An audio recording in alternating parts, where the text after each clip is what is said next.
How to change date of birth on Epic Games account. In this tutorial, I'll be showing you how to change a date of birth on Epic Games account.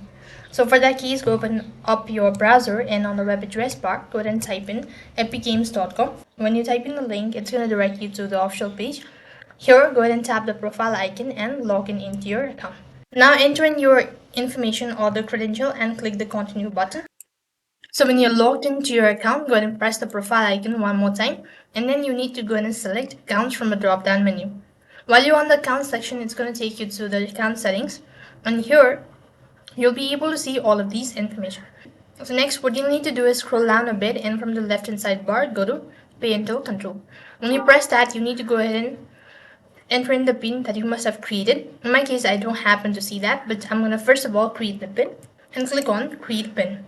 When you've done that, you've successfully set up parental control. So let's say that if you were 12 years or 16 years, then when you exit out of the following page and go to account settings, and one more time go to parental control, and here you need to go ahead and enter in the pin that you must have set. So in my case, I happen to set it currently, and click on confirm. Then you need to scroll down a bit and then go to Epic Games Stores, and under it you can see require pin to get new game rated up. So you need to just scroll or swipe up, just swipe up till 18 plus or according to your age. Now you'll need to go and log out and then re-log in into your account. Then you'll have successfully changed your date of birth on Epic Games. So that is all for this video. I hope the video was helpful. Make sure to like, share and subscribe to our channel. Thank you for watching. See you in the next video.